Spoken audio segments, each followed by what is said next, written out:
Well, it's sweeping the nation. Stop.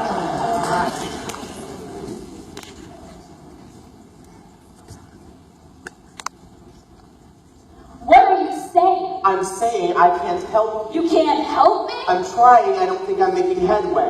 Are you saying that you can't believe my husband is sick? Here's the doctor's certificate. Here's the proof. Do you still have doubt that my husband is suffering from a nervous disorder? Not only do I not doubt it, I would swear to it. Just look at it. Look at it. I don't think that's necessary. I know full well how your husband must be suffering. What's the point in a doctor's certificate if you don't look at it? Look at it. Yes. Your husband is sick. I see that right here in the doctor's certificate. You certainly have a good case, madam, but I'm afraid you've come to the wrong place. You lied to me.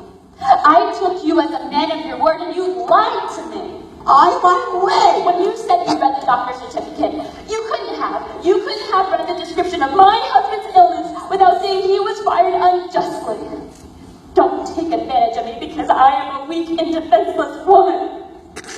Do me the simple courtesy of reading the doctor's certificate. Just read it, that's all I ask, and then I'll go. But I've already read it. What's the point of reading something twice when I've already read it once? You didn't read it carefully. I read it in detail. Well, then you read it too fast. Read it slower. I don't have to read it slow. I'm a fast reader. Well, maybe you didn't sink in and absorb it this time. It's sinking. I absorbed it. I could pass a test on what's written here. It still doesn't change the fact that you've come to the wrong place. Did you read the part where it says my husband is suffering from a nervous disorder? Read that part again and see if I'm wrong. Yes, your husband has a nervous disorder. My, how terrible. But I can't help you now. Please go.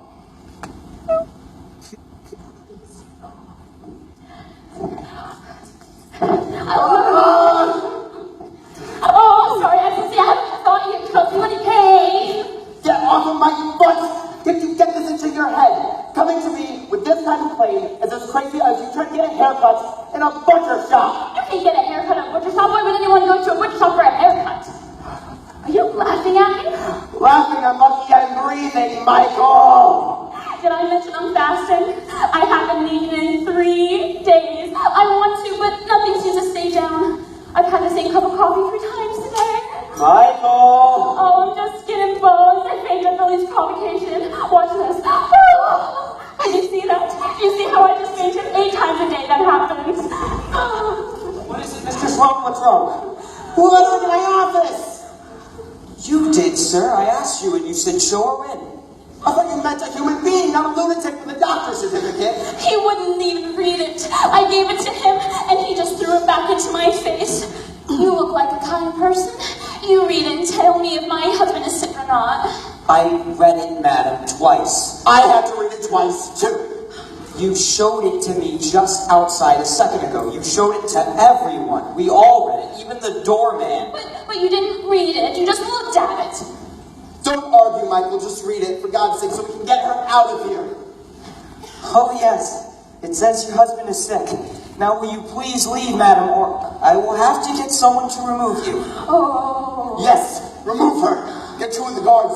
She's as strong as an ox. If you touch me, I'll scream so loud they'll hear me all over the city. You'll lose all of your depositors. Nobody will want to go to a bank where they meet weak, defenseless women. Oh, isn't it going to faint again?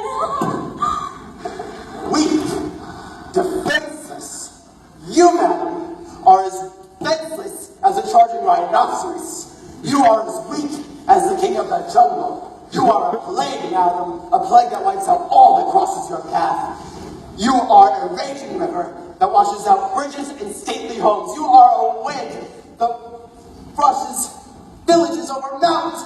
You are the type of woman that drives men like me to conditions of husband like yours.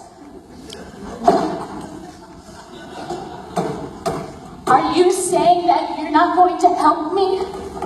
Beat her!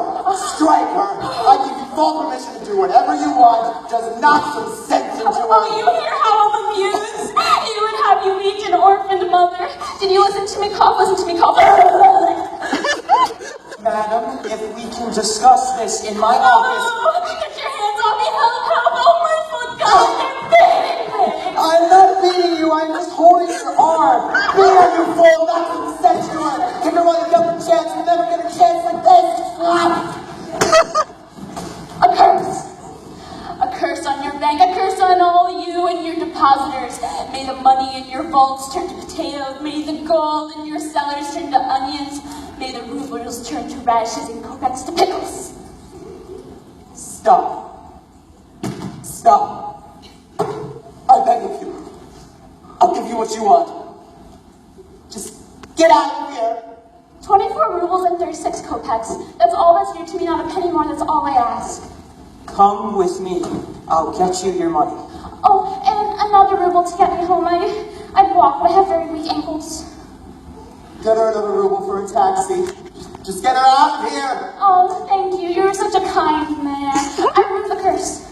Curse be gone. I need some money, potatoes, and gold. Remove her. Oh, and there'll be one more thing. I'll be needing a letter of recommendation so that my husband can get another job. Don't bother yourself about it today. I'll be back in the morning.